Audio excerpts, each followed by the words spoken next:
Okay, well, thank you, Veronica, David, and Marilyn for being here. This is the fourth of a 5-workshop series, as you know, and it's best practices of selecting and utilizing technology to improve student learning. So that's the first part. And then the second part is more of a show and tell of selected technologies and tools. It would be too much to go through all Penn State tools, so we're only doing a few of them. So if you have any questions, because we don't have too many people, you could just talk or either type in the text chat, which is located right here at the bottom of your window. Or another way to kind of grab our attention is if you click on participants, then you get this list on the right and there is a raise hand button. So either one of those 3 ways.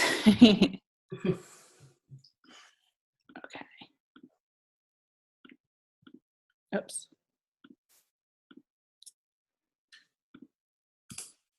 There we go. So our agenda today is the pedagogical benefits, why you would use technology in the first place. We're going to be talking something called the SAMR model, and then ways to select the tool, as well as for each instructional technology, the benefit, how it's being used, etc. So why would you use technology in the first place? I really like this image. What came first, the chicken or the egg? You really should be using technology selectively for a reason to overcome an instructional challenge, to enhance your learning and of some other way that's not possible. So one thing that's used in K through 12 a lot, and Marilyn, I don't know if you've heard of this, I'm sure that you're an expert in it, is the SAMR model. So here we have, if you are selecting a technology, ooh, we got dark, move your hand. There we go. So with that, if you would be using technology as a direct substitute with no functional change. And then I'll go over an example of this. So that's not really a good way. Maybe you're going to be more green, so instead of paper, that it would be electronic. So that's good, but there's no really enhancement too much. The next thing is augmentation, which is a direct substitute with a little bit of improvement, but we really like when you could do modification or redefinition. So that way, modification, it allows you to significantly change something, or redefinition, such as allowing you to do something that you couldn't do otherwise. So when we think of something crazy like virtual reality, it's really one thing that in the early 2000s, it was called Second Life, but we had students who were in an art class, and it actually would put them in it. So Michelangelo's chapel, and be able to see everything and to zoom up and to see it in context versus a picture of it. That way you could interact with it 3-dimensionally and really get a more appreciation of it otherwise. Another one which would be wonderful if it existed today is if Garrett was here for rehabilitation health services. They also had one. So schizophrenia, you could talk about it, you could try to explain it, but there was something that you actually went into the room and everything around you is what the schizophrenic would see and hear. So you could get a really deep understanding, because you would hear voices in your head of them yelling at you and degrading you, etc. So then you really get a better understanding of what the schizophrenic feels like. So those are kind of 2 examples of redefinition. So another one, just to put it in context, it might be a little bit too small, which is why we sent you the slides. Again, this is for K through 12, but I like this example a lot, is let's say you have a writing assignment. If you say, instead of handwriting it, you type it up, or being green, but there's no real functional difference other than handwriting versus typing. For augmentation, you might say and require that students use the thesaurus, do the word count, spell check, etc. It'll improve their writing a little bit because of it. And then modification, kind of redefining it. So instead of writing individually, they might say, hey, we're going to create a story and we're going to publish it publicly using a platform called Flipbook. And then one for redefinition is saying, hey, we're going to get your ideas instead of giving me your topic idea and giving you feedback, put it on Twitter and get feedback from external people. So that last one, if you want to think about it in higher education, this is an example that was used at Penn State Berks. So in an English class, they had to tweet who you are and why you're here to introduce Twitter, the concept. But then throughout the semester, they took their English papers and those busy run-on sentences, it was anonymous, saying, hey, one of your fellow students had this. How would you condense it? How would you make it a lot shorter? So that way it makes them think about concise writing. It utilizes Twitter's, what was 140, I think they upped it now. And that way you could both recognize verbose writing and synthesized writing as well. And Amy, was that in a in a Twitter handle that was like for the class, or was that like under the professor's Twitter handle? It was a Twitter handle. But for the professor or for the class? It was for the class. Oh, great. Okay, thank you. Yeah. So here's just one example of a sentence. I'm not going to read it. So this is the original long sentence. And then for the abbreviation, here's 3 different examples. So you could see that it actually gets the same concept across, but a lot shorter and more precise. So that's just one example. Oops. I'm still not used to Zoom with the annotation. So what are some of the best practices for selecting it? Some things to consider are the learning curve for both you as the instructor, which Veronica, you thought about, and for students. And then 2, is it supported by Penn State? Because you don't want to be the technical help. Then what's the amount of work on your end to set it up, to interact with students, to check it, and to grade? And maybe the first time is a lot, but then the second time isn't as much, so that's okay. But then what's on the amount of work on the student end to learn the tool? And then do the students have access to the technology? Because some of the locations, like such as is Northeast PA, they have slower internet connections, so you have to take that into consideration. And then also the amount of interactivity. There is this neat tool that we created at Penn State called the Educational Technology Advisor. So we are going to explore it, and it gives you lots of different choices to say, would you like students to do X, Y, Z? And so I'm going to stop sharing the PowerPoint, and then I'm going to show and share. I have a lot of tabs, so just ignore the tabs. But this is the EdTech Advisor. So you could say, I just want to know what's available at Penn State. So you could look at all the tools, and this isn't everything. So all these are Penn State supported except for Google Docs. And the reason why that's there is it's just used so heavily throughout Penn State. Then there is Help Me Choose a Tool. So we're meeting online synchronously in real time. So let's say, hey, we want this. We want to do this in my real class. What options are there? So you click here and it gives you some examples. The reason that Zoom and BlueJeans isn't on here is because it is a pilot phase right now. And then Veronica, because you said you teach for World Campus, you might be saying, well, where's Blackboard Collaborate? So Blackboard Collaborate is only available to World Campus courses, just like Evolution is. So hence why it's not on here. Oh, yeah, I heard great things about Evolution. I got to get my hands on that.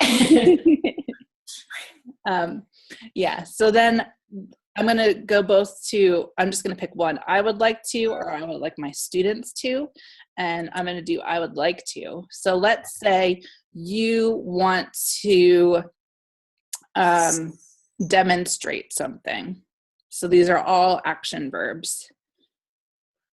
It gives you lots of tools to demonstrate. So it gives you a synopsis. Turnitin isn't the best. I don't know why that's first, but Sites at Penn State, it gives you a brief description, the features, and then you click on read more.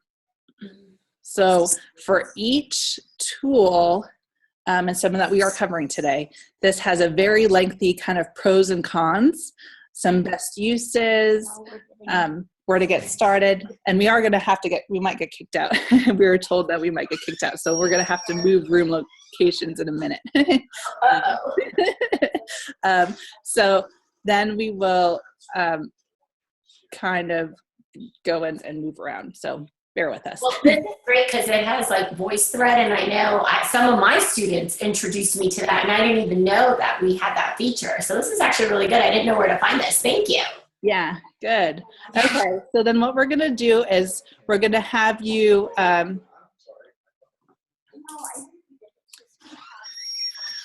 so we are going to have a brief discussion in that when you're doing this, we're going to actually move rooms. So if you could go to sites.psu.edu/ETA, and I'll put it in the text chat, that will go ahead and allow you to type in the text chat. So give me 1 second. It's not letting me go back. Oops. There we go. So again, type in the text chat of your answer. Okay. We're going to mute our audio and video while we switch rooms.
Okay, so then while you're looking and thinking about this, if you want to type in the text chat, so again, that's clicking on chat in the bottom, and then you'll see a little area, or because we have so little people, if you want to kind of say, hey, from that list, what would you choose?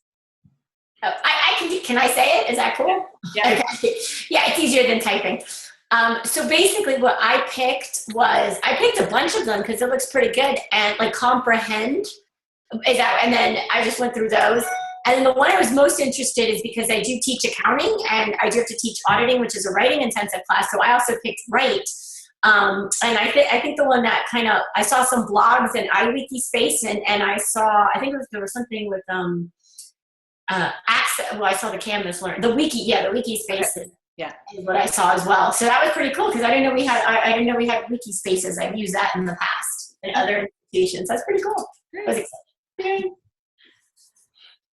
Marilyn or David, do you want to share at all? If you don't, that's fine.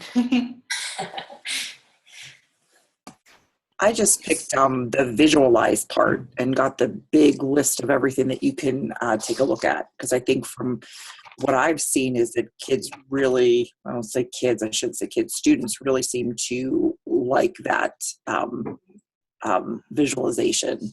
They want to see the graphics and the information very quickly and very easily instead of reading. Great. Fantastic.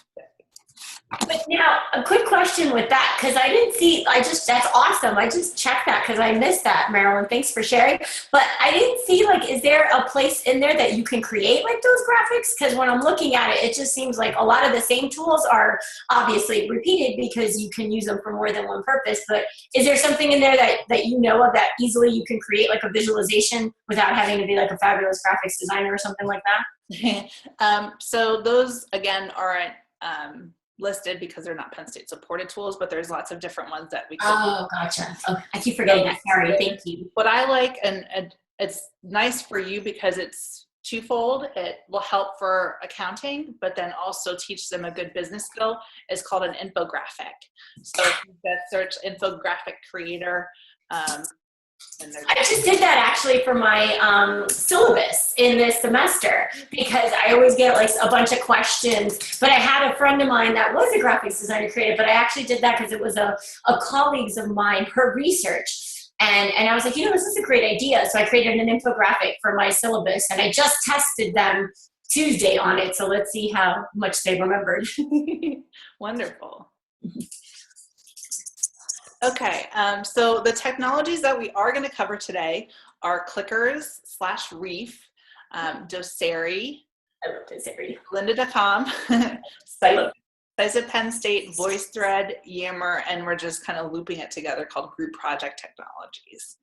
So, again, we are trying to kind of model what we are for teaching through web conferencing. So from this list, think about it. And if you've heard of one of these tools before, or if you're saying, hey, what's that? Think about it first. And then because we don't have too many people, we could just talk. But if you want to type in a box, you can. So you should have the annotate function. So Veronica, I'll let you be number 1. Okay. If you want to try it out, you could be number 2. And then David, if you want to try, you could type in number 3. So if you click, hopefully you have annotate. We had trouble the last time at the bottom, but if not, I think, David, you said it was up towards the top. Someplace. Yeah, I don't see, am I supposed to see like a little bottom thing on the bottom that says annotate? Is that it? Yeah. Okay, I don't see that. Okay. I'm probably doing something wrong. There was something different the last time, but we could only see, like I have more tools. I think you have to be in full screen mode.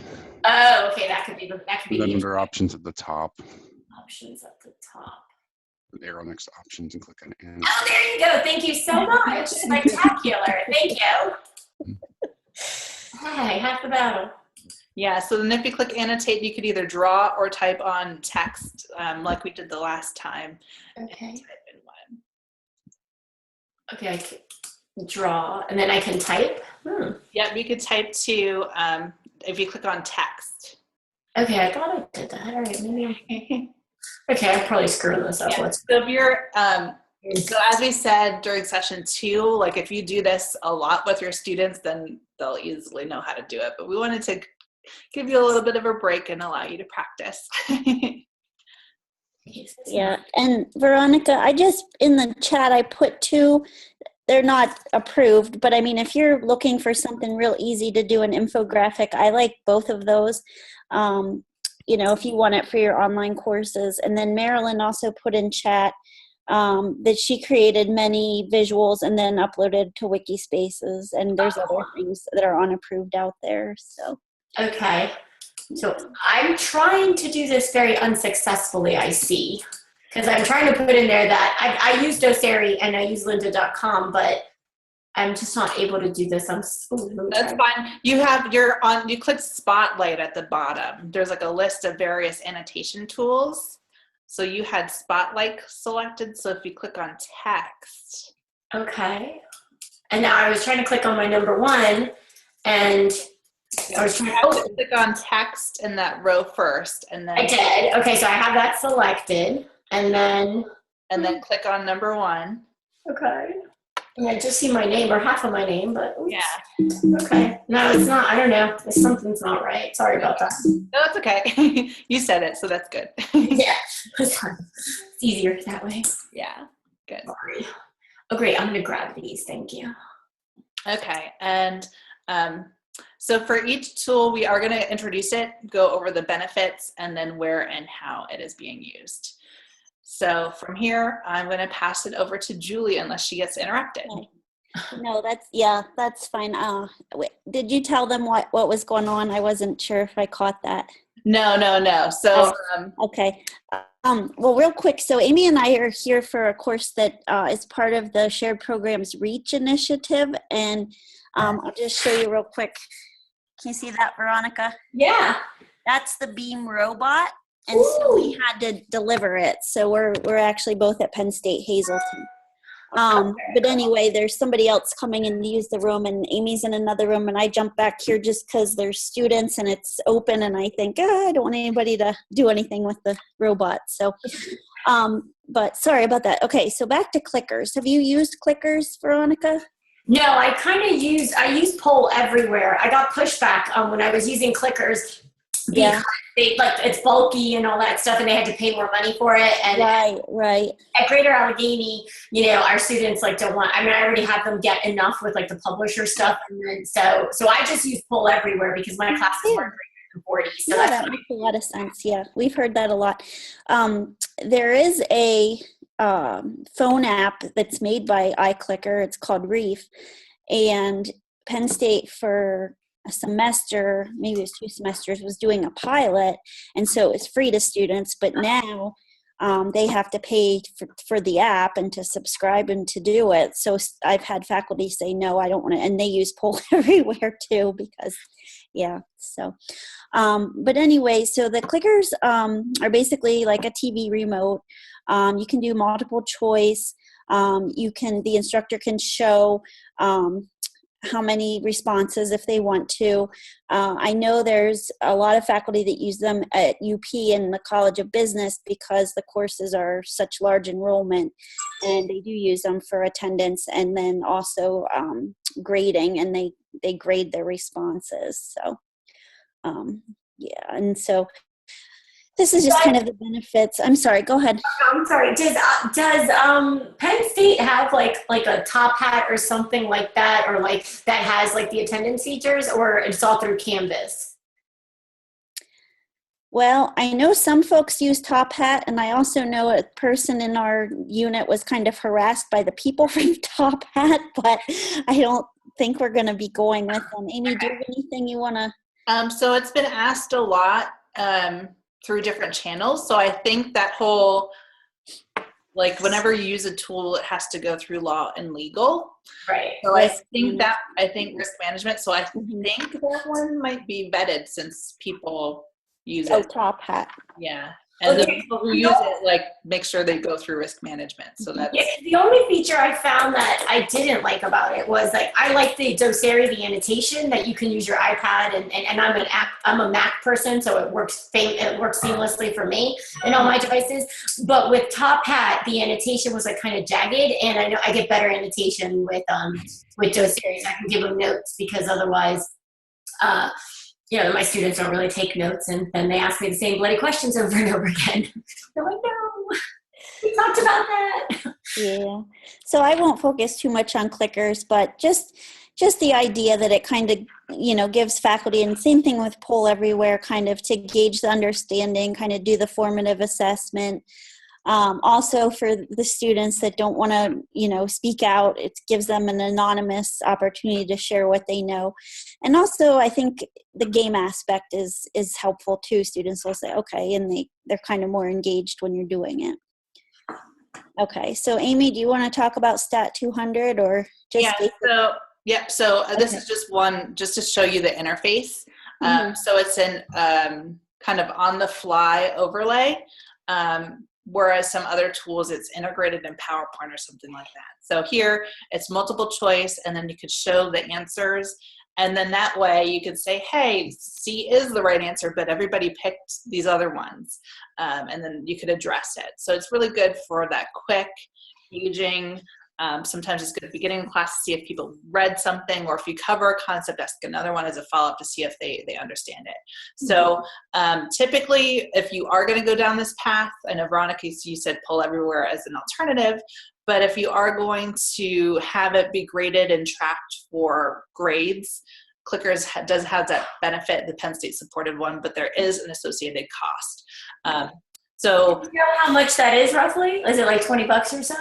it was I like heard that. 5-ish. Oh, 25. Okay. 35, yeah. So when I get faculty interested, I make sure that everybody in the sequence of courses buys into it. So like for biology, it's used in Bio 110, and then it's also used in chemistry, Chem Principles 1 and 2. So that's 3 courses that a lot of students take. So it'll be used 3 times. And then 2, they use, instead of the regular iClicker, let's see if I could go back. So this is the multiple choice iClicker. There is also iClicker 2, which allows you to type in multiple free response questions. And so then when students, if they do transfer to University Park, the iClicker 2 does answer questions like this multiple choice one would do. So there is that. Okay. Good. So next up is Doceri. So Veronica knows this. I love this tool. I love. For the campus locations that are part of classroom management, it should be installed as part of the image that's on the computer each summer. And that way you could use your iPad with the Doceri app and control the instructor station from wherever you are in the classroom. And that way you could annotate on it, just like we're annotating here and there today. And it's really nice because that way, instead of a larger class where students have to get up and walk up to the front of the classroom, you could be like, hey, here, go ahead, it's your turn, take over. And they really, really like that.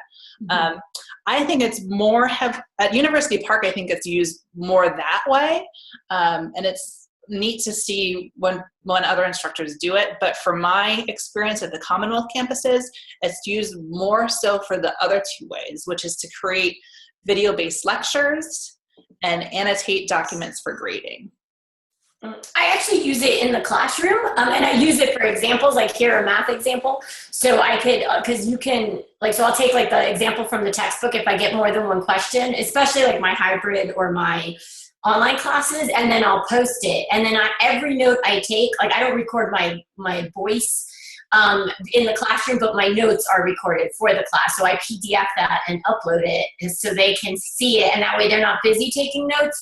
The only time I don't is if like they get disruptive, let's say, or they're not taking notes and they're doing other things, because I tend to be in computer labs. But we have now these like touch screen monitors. So I've taught them to take notes on PowerPoint that way, annotating. And so that's kind of eliminated that skill. So, and they like it because they're doing something fun. And I'm like, you know,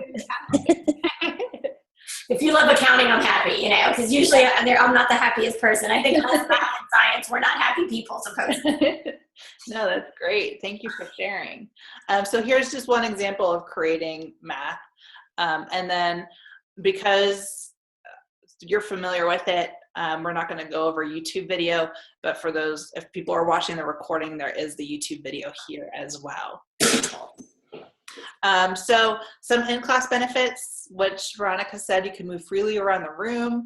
You could change proximity and stop at various locations to gain attention. And that way in the video conferencing classroom, the camera tends to, like, you could change the camera views. So that way you could say, hey, like, look, I'm in this side of the room, or that way. So that way it's not just a person static on a screen. You could have students work on the problems, and then you could follow up with them to explain the rationale. The downside to using this in a shared classroom is that way the remote students are kind of disadvantaged because they can't really control. And if you say, hey, now it's your turn, and give it to a student in the room with you, then that puts them, that doesn't treat the students equally. So, because the students at the remote end can't have a turn to write on it. Does that make sense? Mm-hmm. Yeah. So some of the online benefits, so you can narrate existing slides, add drawings, and use video and or voice. You don't have to use voice, and use various resources rather than just PowerPoint. So like Veronica said, going through problems is a fantastic way to do this, and I think probably the best and nicest one. And then how it's being used. At Penn State, it's used a lot in the biology classes and math to create instructional videos, sometimes even for those completely online courses. For engineering, this is prior to Canvas and SpeedGrader. She would go over the worked out problems, just annotate over a document step by step, but then also she would put it on a PDF and submit it. But for chemistry at Brandywine, it actually is used for a live classroom session, which we have an example here. And for math, they do have, this math was only at Berks, but they actually for the summer, they have weekly online office hours for recitation to go over different items. So you say, hey, how do I draw on the computer? They just connect and then draw on their iPad, which makes it seamless. So annotation with or without explanation, Canvas SpeedGrader might be a better option. Have you had experience with that, Veronica? The SpeedGrader? Yeah. Yeah, I've actually I haven't used the SpeedGrader with my iPad though. I've used it on my Mac, and then I've annotated, which I love. The only thing I've noticed with the SpeedGrader is in writing assignments is because I have like group projects, I don't think Turnitin can be set up for a group project. It's only individual, I found out. So that was like a little mishap on my part. But I love the SpeedGrader, but I don't use the annotation. I use like the text to type everything out. Do you know if it has like an audio feature? I don't think so. Oh, okay, because I know some LMSs that because I like that, I should just say in that particular area what they want, because then they know what I'm trying to tell them sometimes, or make it worse. Who knows? Like it's not as part of the annotation on the right-hand side. If you do generic feedback, like overall feedback, that could be audio, but it's for the whole document, not a specific part. Okay. So you could just click on that and say, hey, on page 3, look at where I put the little highlight note. I'm going to talk about that, and then. Oh, okay, that's good. Okay, no, that's excellent. Thank you. I didn't think of that. Excellent. Thank you. Good. So the next one is lynda.com. And so there's lynda.com for everybody else. And then it's a paid subscription, but Penn State has our own subscription, so you don't have to pay. So it's lynda.psu.edu. So you see a trend where it's the technology.psu.edu. So like canvas.psu.edu, lynda.psu.edu, you'll see that trend. If you could just, when you guys are done, let us Julie, know. can you in the mute? prayer room down there, and then because we have the robot here. So I talked to another guy that came in and looked. I guess maybe that's Oh running. no, she can't hear us. I'm gonna try to mute her. Hold on. There we go. Okay. She's protecting the robot. I don't blame her. Okay, that's okay. So hold on one second. Okay. Nope. Okay, there we go. We don't want that horrible audio feedback. That would be bad. So what's really nice is it covers some of the software features, some type of career skills, some study skills, and you could add a link directly into Canvas. And you could also do playlists, so that if you want to do a series, you could just go boom, boom, boom. And then if you want to say, hey, I want to make sure that you do this, you could, if they go through it all, they do get a certificate of completion. Oh, I didn't know that. But is it only because they link to it? Because I know there was when I took the IT the guy from IT that did this, which was fabulous, and of course his name escapes me, but I didn't know if they clicked on it, do they have to look at the whole video? Because I think I shied away from that originally, because if you just clicked on it, they were able to get the certificate. Is that still the case? Yeah, so you actually, and I complained and I keep asking for it, but Me they too. Okay, good. Maybe have there's to do the whole course, which some of the courses are like 5 hours. So that's kind of the tricky thing, is you have to take the whole course, and I'll show you an example of that. Oh, great. Thank you. So an example, which also could be for accounting, I know this is an outdated picture, is Engineering 100. So Excel, some students know it, some students don't. So she has them go through and they have to earn the certificate. This course is, you'll see down here, it's 6 hours and 32 minutes, but it's some of the homework assignments that are spread out for the first 5 weeks of the course. So that way it's not as daunting, but students have to pace themselves knowing that by week 5, they should be done. And now, well, I'm sorry, was this the course, or did she make, because I basically, I did something similar. I made a playlist of certain basic skills that they had to take before starting an Excel assignment. But I picked various little subsets of certain courses. So would they get a certificate of completion from my playlist? No, it's just the course itself. Got you. Okay, thank you. So we are going to take a look. So let me stop sharing, and then I'm going to share again. And it's here. There we go. So now we're done with this. We're done with that. And so here there's even one product management fundamentals for different management courses. That could work for managerial accounting too. Good thinking. I like it. Yeah. So I'm not gonna. Deep down, we all want to. This is really, really huge. This usually isn't that huge. Let me make But that's a cool feature, that transcript, because I do tell the students for something that they don't know, because it gives you step-by-steps. Because actually they found that for me when I gave them some of that they're like, we don't need to see the whole thing, we just need to see the steps. So they go to the transcript and look for that, which I thought that was a cool feature.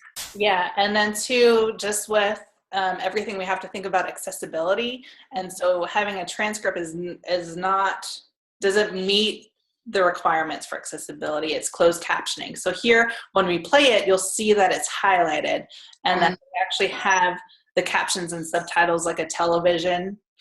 So that's what makes it accessible. So it's done for you, so you don't have to think about that. So versus creating your own instructional video and having to go through all these steps, it's here and done for you, which is really, really neat.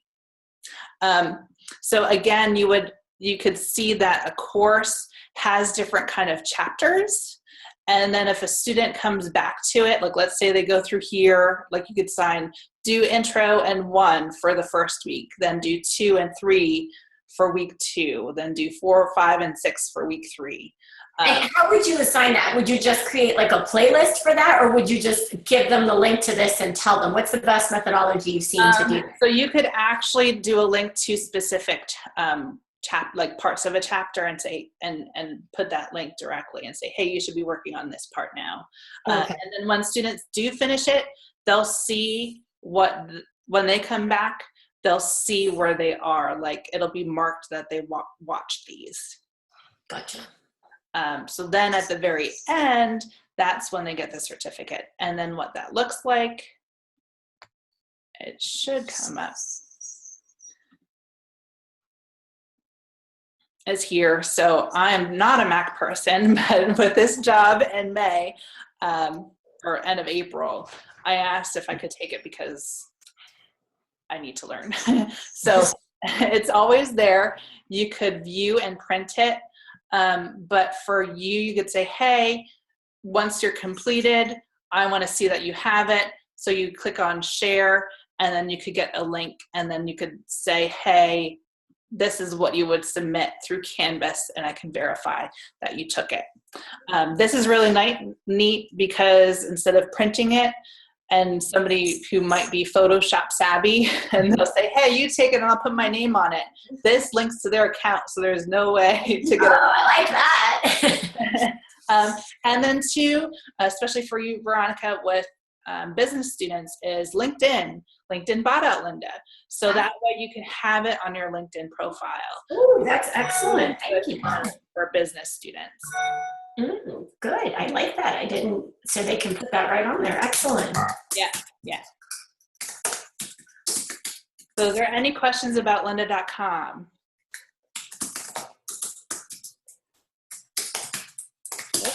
Okay.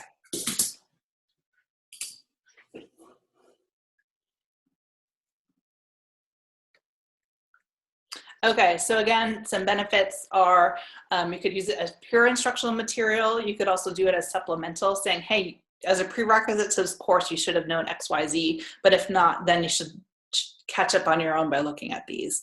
It's already closed captioned. It helps replicate industry learning, which is nice for the business students. And then it does give you that certificate of completion. So how it's being used, it's used a lot in engineering and MIS courses for Excel and Access. While I was at my time at Berks, it was used in CAS 100 for speech prep and communications.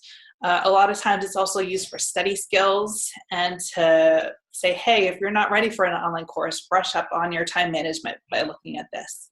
And then also for management, that project management fundamentals course. Yeah, I use it. I use the Excel and accounting a lot. And now you just gave me a great idea because I do have like research, like a writing and auditing. And I think some of the writing courses that I've seen there might be helpful. Thank you. Yeah, perfect. So since you already know Linda, you've already talked about this, so we'll skip this little interaction because we've just had been good interaction overall. I try to be a student I want my students to be, and sometimes it doesn't work. It's fantastic, but just as a reminder, like let's say you have 20 students online and then like they're not typing, they're not engaged. Having a chat question like this where you say, hey, go to lynda.com, find a course that interests you, and then type in the text chat of how you would use it. So.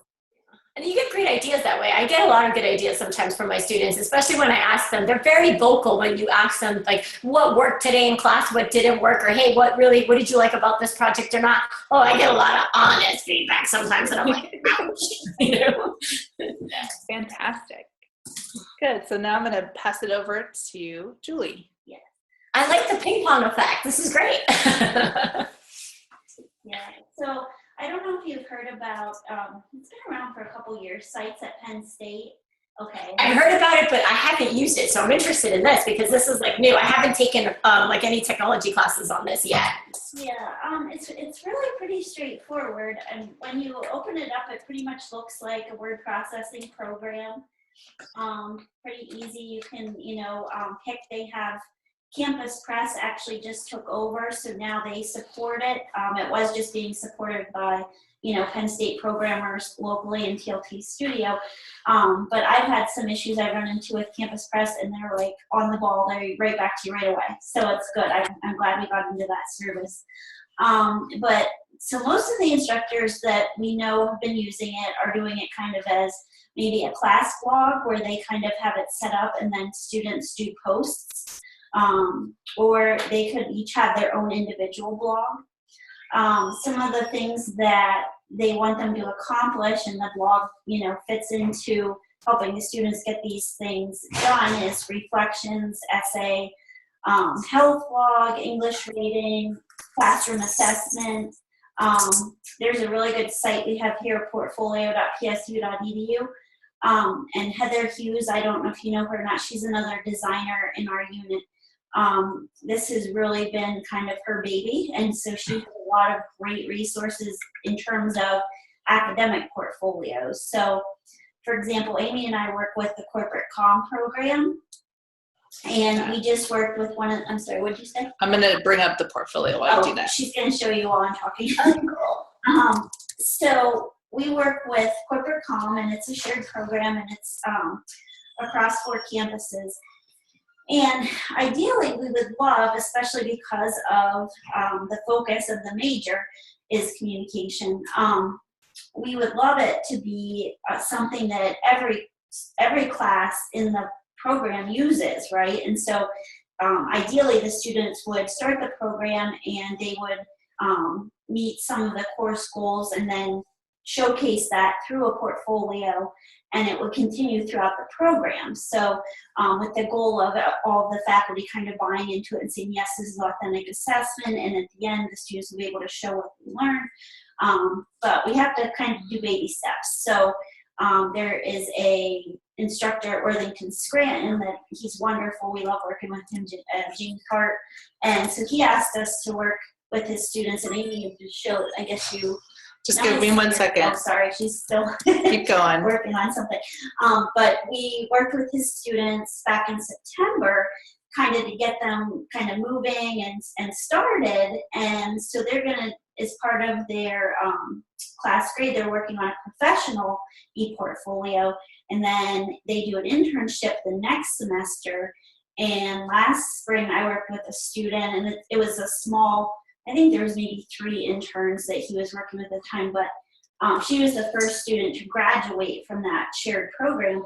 And so I worked with her one-on-one, and he helped her a bit, and she did a great job, and then actually used it, and she said that they told her that's what got her hired, was her e-portfolio. So that was really fun. Yeah. So you said that in this class, like they created this e-portfolio before it, like they would go to get an internship, and then that was part of the internship class, or? Yeah, so he had her add some artifacts and link to some of the articles that she was writing for her internship. Oh, good. Okay. Now he kind of has the idea, so the sample Amy's showing you, and Amy worked with Heather to get this template set up, because we didn't want it to be technology heavy for the students. I mean, yes, it's a great skill to have, but at the same, I'm seeing your email or something. No, that's it. Okay. Well, I'm trying to, we had, so students can go to Sites at Penn State and create their own portfolio from scratch, but then they have to create every single page and this menu structure, which is daunting for some students. And so for Portfolios at Penn State does a really nice job on how to do that from scratch. And there's lots of different galleries. But to remove that barrier, because There's just so many choices. Yeah, and so this course, CAS 352, is a precursor to the internship. Okay. So in 15 weeks, he's having them create an e-portfolio, he's having them do mock interviews, he's having them do a resume, he's having them create an instructional video using Media Commons on their phone. So like, we only had 1 week to teach and learn, and you're done, go to the next project. Yeah. So for that, there's a way to create a template and work with the hosting people. So we could say, hey, we're gonna make you your website, Veronica. So it's gonna be sites.psu.edu/Veronica Paz, and it's gonna look like this. And then you could just edit it. Yeah. So I was gonna try to find one of the students of their final products, which is what I was perusing for, but I couldn't find it. No, but that's great. So then I guess I'm going to have to tell our internship coordinator, because I think this is fantastic, especially for the resume part, because I know I review from an accounting perspective, because we're just like particular with certain jargon that we want in resumes. And having recently come from industry, like I'm like, oh, I haven't forgotten. Cool. So let me give them this type of activity, but that's excellent. So thanks. Okay, I didn't know. Now, how would some instructors use this in the classroom, let's say? Do you have like an example of that, or is it mostly just as a project within the classroom? So it's a project. So then they use their prior ones and they linked to a presentation. And again, Heather Hughes likes to have the academic aspect. So what's the summary, a link to the artifacts, what is the job relevance? And then like maybe a snippet from the instructor about your evaluation for it. One nice thing is a contact form. So instead of just having your email address, having an employer look at this, you're like, oh, wow, what's this? So thinking about it for academic use outside of a pre-internship course, this used a lot in education, where they have to build a portfolio as pre-service teachers. Okay. It's also used a lot in psychology because, again, they have to create a portfolio of work. So then they build it year by year by year.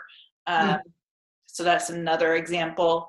But outside of that, it hasn't gained too much traction, except for those majors where they have to submit a portfolio. Now with this whole assessment, program assessment, and having artifacts to show, who knows, maybe they will be buy-in for that. I know at UP, the College of Liberal Arts has been using it a lot for reflective writing, so it's definitely been used heavily there as well. The other thing that's interesting, Veronica, is so WordPress is what, you know, the site's platform runs off of. So does Pressbooks. Oh, okay. So, and we'll have to chat offline about that because I wanted to see how you're, you know, if you were able to get into it, and we can talk about that another time. But yeah, Okay. an idea. So yeah. Awesome. Yeah. Okay, I was trying to still find it, but can't do it. It's okay. You're fabulous. Okay, go ahead. Okay, so some of the benefits are, we just talked about, it provides students with opportunities to showcase what they're learning and use some different types of media. It's very simple with that platform to, you know, embed a video, add images. It's very simple. I think the benefit of the template too that we showed you is if you go in there and look, there are so many themes and they're beautiful that you can choose from, but it's overload. And so also, especially for corporate comic, it lets them kind of replicate what they need to do. So, you know, maybe what I'm trying to think of what the one faculty member had them do, like public relations class, and they had to kind of look at current events and sort of like damage control, right, for PR. So opportunities to kind of write something, you know, communication style that way, and then kind of showcase it. Definitely makes their learning visible, and also, like I said, the big reflection piece is. Okay, so I'm stopping. Now I have an example. Oh, fantastic. Nicole Hines took hers, and this is hers. She kept the Penn State theme, but Okay. some artistic ones were like, I'm going to do a purple and pink theme, or they just Okay. went for That's it. cool. I like that. That's really cool. And so then she has her examples of work, and so she had to create a website with Wix. Oh, that's neat. I think Yeah, that's pretty cool. Yeah, I like that. Look at that. That way it's a lot easier for them. Oh, nice. Definitely.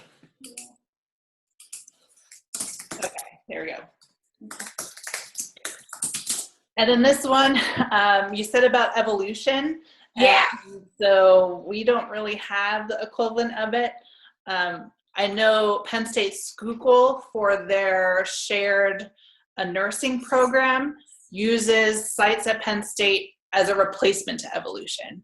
It's not, it's a little bit clunky, so, but it's the one that's free and available. So during my time at Penn State Berks, this is outdated right now, but it is an education course. So if you go here, it is visible. So then she has the lessons and things of that nature. So she came through the writing. So that is then you went in and so then this is like the lesson plan, like what you would have in Canvas, or does this get into Canvas? This, she did put links in Angel. Okay. And so this is kind of like the replacement of evolution for you to put things. Okay. All right. Well, hey, I'll try it. Absolutely. Of everything, and she did this completely on her own. She came through K through 12 from an intermediate unit in the area where she taught the teachers how to use technology. So she was a whiz. She just kind of did it on her own. Another example that they helped with, but it was locked down so only people in the course could see, is the history of hip hop. Oh, okay. Cool. So again, something that's very visual, that's very, for that course in particular, there was lots of visuals, lots of videos, and he took the pictures and had friends who took it. So he's like, he came from New York City and the Brooklyn area, and he has all these own copyrighted images of hip hop. So it's really neat and interesting. Okay, VoiceThread. Has anybody heard of VoiceThread? Yes. Great. So it is an online discussion and presentation tool. You could have linear presentation of images, videos, documents, PowerPoint presentations, etc. And then you can participate through text. But it's really nice for students in an online course to add their voice, their own webcam video, etc. So I'm going to actually share.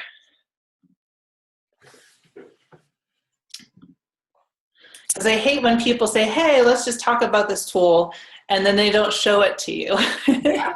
That's like my biggest pet peeve.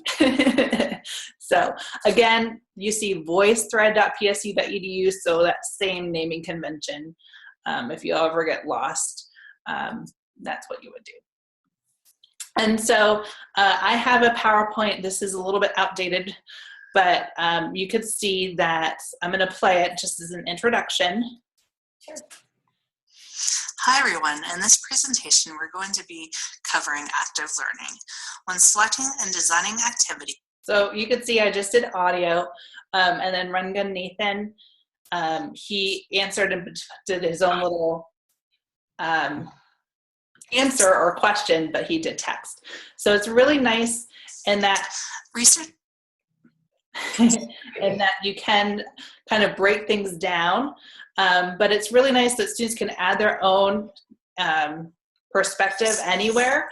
But I like to have specific slides where I challenge them to add something. Oh, okay. So you could have it so that the whole class does, or you could have it so that saying, hey, in this presentation, there are 4 of these activities slides, answer 1. So that way you can say, okay, well, now that everybody added it, listen to everybody. So that way it's kind of that student-to-student interaction, like a discussion board, but in a verbal and audio manner. And could you annotate on the slides, or is it just like your voice over everything, or how you annotate is with the text messages? How does that work? So we're going to, and this one isn't the best because people tended to just write, type. But in order to add something, if you press the plus button, the interface changed. You could just type, and then you type away. Uh-huh. I'm gonna hit cancel. Yeah. You could also talk. Oh, and you can add a video. You could also do a phone call. So if people are saying, hey, like I don't have a webcam, I don't have, like my audio is broken and busted. You can say, hey, well, click on the phone and it will literally call you. And then as soon as you answer, that's when you talk. Oh, that's pretty cool. Really neat. And then what you could also do a file upload or upload a comment that's really long, but I'm going to show you the webcam. So hopefully this will work because I'm using the webcam for Zoom, so I don't know what's going to happen. Hey, look at that, it works. Hi, this is us during the e-learning series session 4, and this is our webcam comment. What's going to During the e-learning series session 4, and this is our webcam comment. So you can say, oh, I don't like that, and click cancel. Right. Let's save. I'm going to do it, and then we'll delete it. So then it gets added at the very end. And then what it looks like for the next student to come is they'll see everything, and you see how it's like segmented. Oh, okay. And then up to down.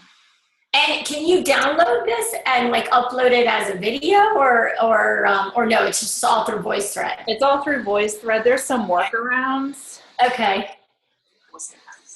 but here we go.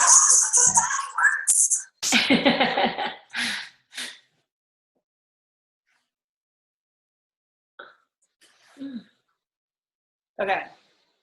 So I turned the audio down just so we don't get the audio feedback, but you understand. Gotcha. Yeah, definitely. Yeah.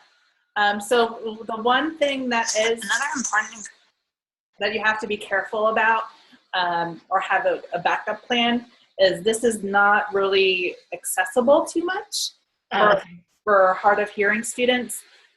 So typically, if you're going to add a video comment, there's ways that you should maybe also add just a typed out comment.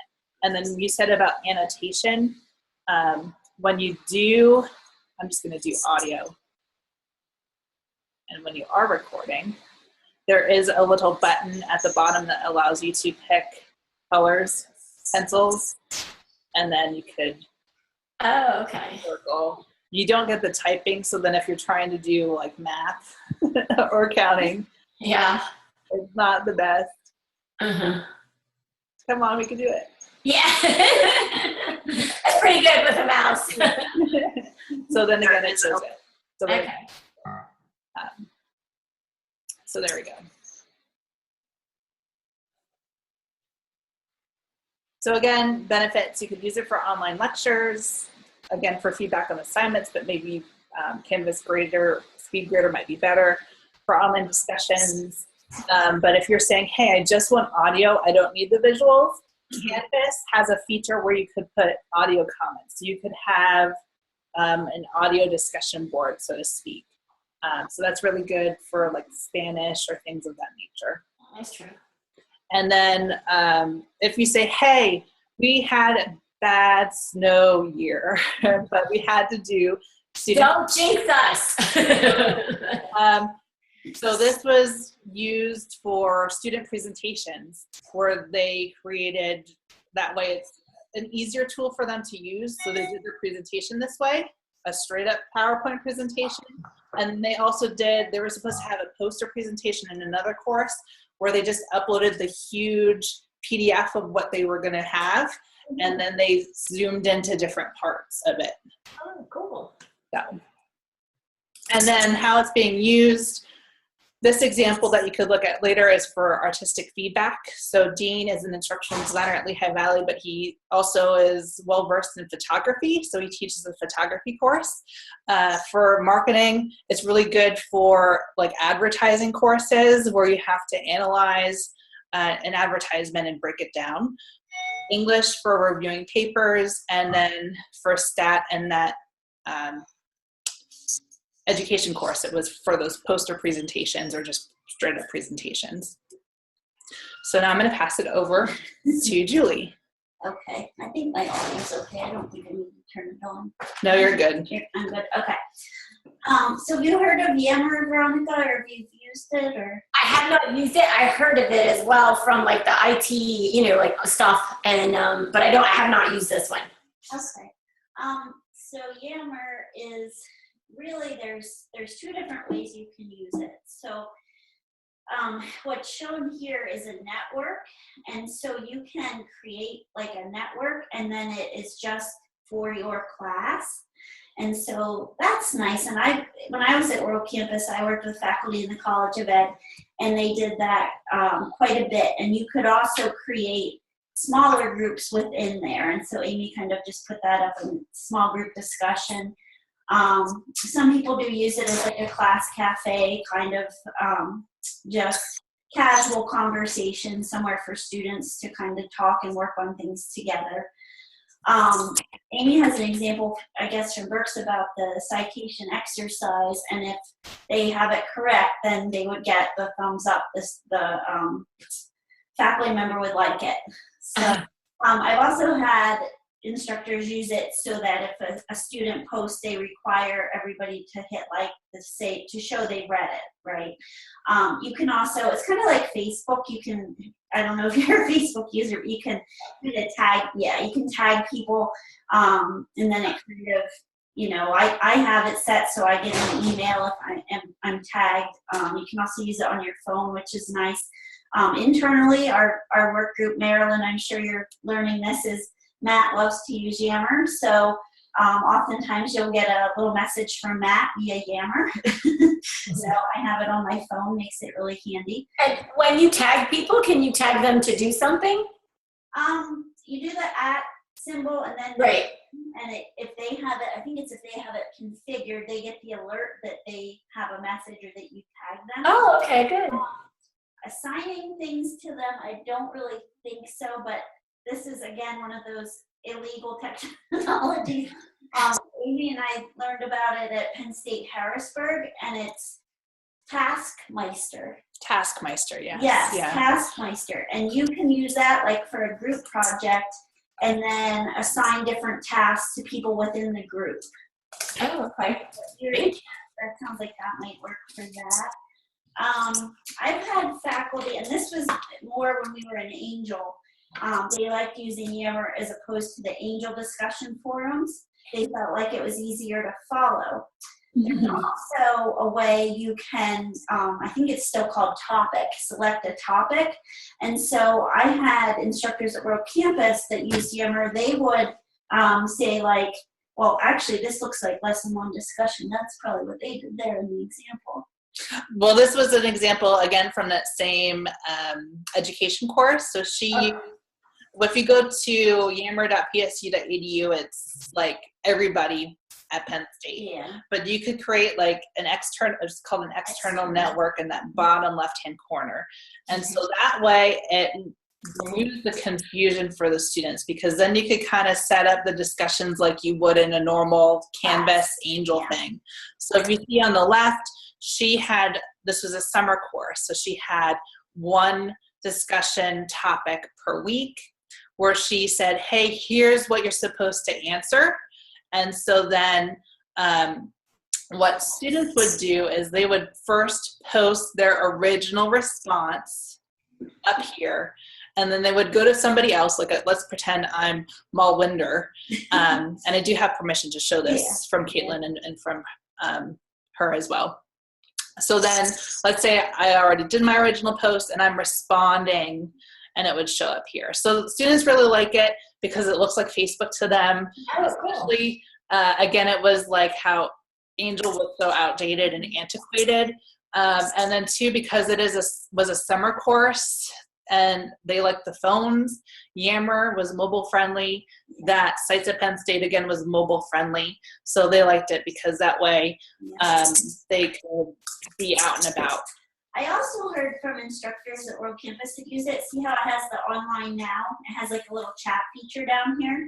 Oh. They would tell their students, they would say, okay, my online office hours, if they didn't have a topic they were going to cover during that time, they just say, I'm going to be on Yammer. Just send me a message if you want to talk about something. And they said it saved a lot of time. Sorry.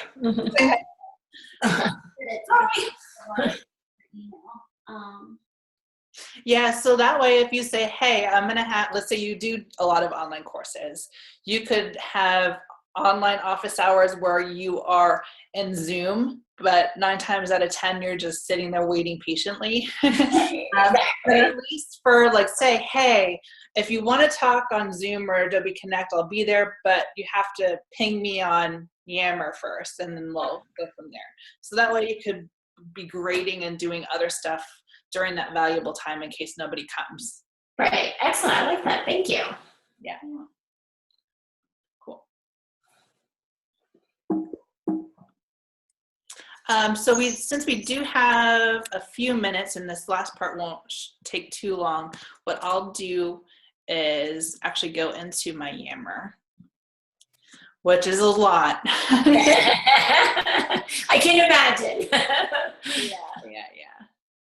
I feel better because I thought I was like, technology crazy happy. I'm like, oh no, Amy takes the cake. That's awesome. And with poor Marilyn, I said, just like, here's ones that you have to be in. And I said, since I've been like, I was a Yammer adopter when it first started in like 2010. So then I said, hey, join this group. Hey, join this group. Yeah. So like, I have a whole bunch. So again, you get like little notifications up here. But like, let's say, hey, I want to see where Julie is. You see everybody. Oh, cool. She's on her phone, which is that little icon. Yeah, cool. Matt is here. And then Marilyn, because she's paying attention, she's not in Yammer, so she has the little. Oh, she's good. She's not multitasking. I like that. I can't do that. Yeah, so then here you can see like the threaded aspect. So again, I would first check out Canvas discussions because it is a lot better than what we're used to in Angel. Yeah, I love Canvas. So far, I love it. I adopted it early, and I'm glad I did because you learn more and more cool features as you start working with it.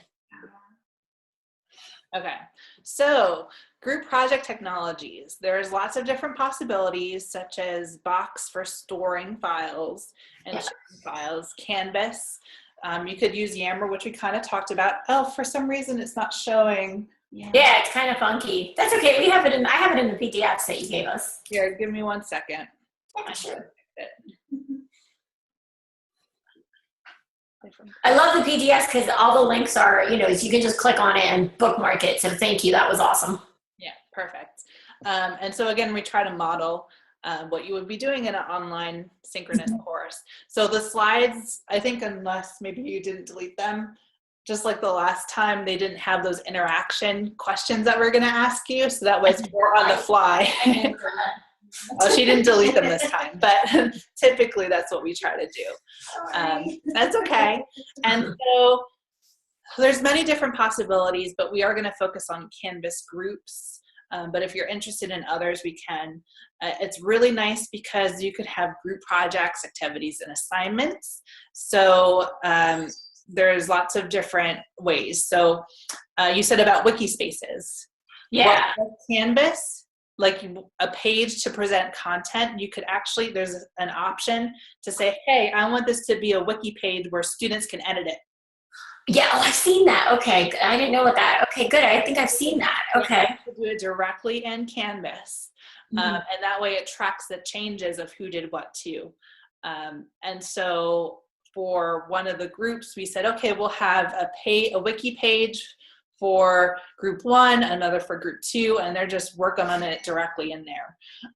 You could do announcements to specific subgroups in your class. Discussions and calendar events. So if you're saying, hey, group 1, you're going to present on Tuesday, but group 2, you're going to present on Wednesday, you can have it so that group 1 only sees group 1 message calendar events, same with group 2. And so does that get added? I'm sorry, does that get added to the calendar so that it goes through your calendar feed as well? Oh, good. Thank you. Okay. Yeah, so that's really good for, I think it's a lot to learn if it's only going to be a small group project, but for semester-long group projects, it's really nice and beneficial. Oh, okay. So some of the benefits of Canvas groups, you could do group work with ease directly within it now. And so if you could either self-assign, where students kind of sign up and say, hey, there's a max of 5 people. You could randomly assign, or you could manually assign. So that way, if you're going to put a good student and a not so good student together, you could do that. Yeah. One other thing, if you merge your course sections with your courses, they actually automatically put your sections in different groups. Oh, okay. That's good. So that way, if you're saying, hey, I'm going to pick on that snow day again, but let's say, hey, at New Kensington, they're closed, but we're still open. You can send a message to New Kensington students saying, hey, we're still going to have the class because we're open. Make sure that you look at this PowerPoint or something like that. Okay. One neat feature, I don't know if you have done it, is if you create a group assignment. So let's say, hey, you have to submit your PowerPoint presentation or your paper. You could say, hey, one of you has to submit it. It doesn't matter. And that way it's marked as done for everybody else. Oh, good. Okay. And you could give group feedback to everybody, or you could give individualized comments, or you could do both of them, which is really nice. So that way, if you do peer review and Sally did not pull her weight, you could have individualized feedback to Sally saying, hey, as part of the peer review, you didn't really do as much work as your other peers. The one thing with this is sometimes there was a bug, but I think it was fixed now, is if you did the annotations, it was only the head person that could see it. So supposedly that's fixed, but just be something to aware of since you did say you did annotations. Yeah, I like those. So with the 2 minutes that we have left, I don't know if you've looked at the Canvas Learning Path or Learning Center at all. Yes. Okay, so there's a whole section dedicated to group projects and group work. Yeah, it saved me to not mess up some things because I'm teaching a World Campus that has a group class and I messed up a few things. So that saved me. That was excellent. Thank you. Great. So now we are going to be doing a poll and hopefully this works. Okay, cool, exciting. New technologies. Yeah. So you can select multiple items. So for group projects that you do, which ones of these tools do you use? And I'll answer too, so that, oh, I can't answer. I'll answer. I don't see it. Where is it? I'm sorry. It should be an overlay. Am I supposed to be on full screen? Let me see. Yeah, go to full screen. Yeah, no, I just have a poll, but I don't see any choices. Do I have to enter them or something, or is it supposed to be like a multiple choice thingy that comes It's up? supposed to be a multiple choice that comes up. It could just be me because I wasn't able to do something else earlier. That could be. So I'm going to answer, and then I'll say what they are. Okay.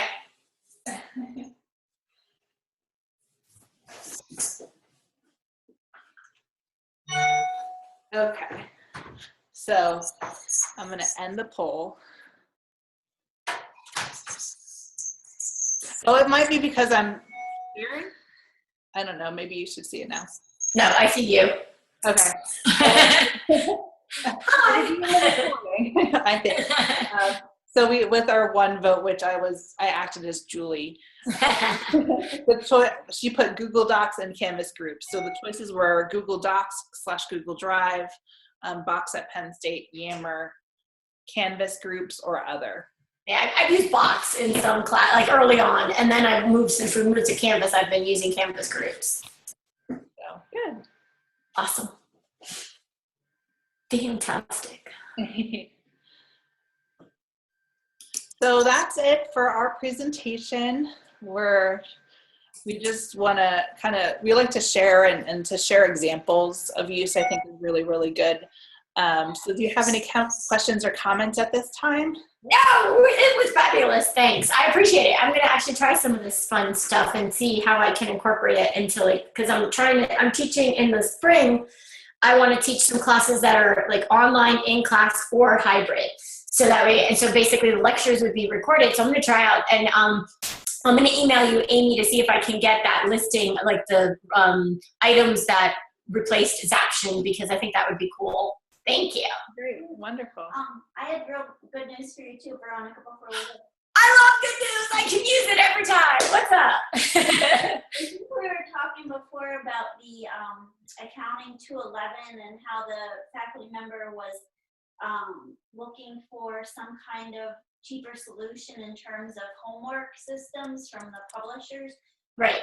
And so we had a meeting, and then I met with Kyle Bowen, our director, and we're going to start exploring the possibility of kind of working towards creating work, collaborating with Ohio State. So. Oh, cool. Awesome. Because I know the Mike Labaloki, I think if I'm saying his name right. He's from Monte Alto. Did I say that right? Yeah, I know he developed that class because we're developing 471 and 472 for World Campus. And I know they didn't do it with a book, which is really hard if you're teaching accounting because you get so many examples, but then you have to create them. And I know one of the challenges we had was, I guess I want to say Bill was in the World Campus area and he created these macros in Excel that were algorithmic. So we're looking if there is a way that we can do something like that in Canvas so that we can get algorithmic questions, because that's the biggest problem with online and accounting and databases or test banks and all that good stuff.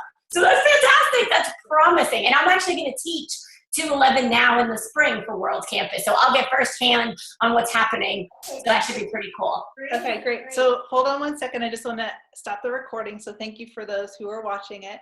If you have questions, please let us know.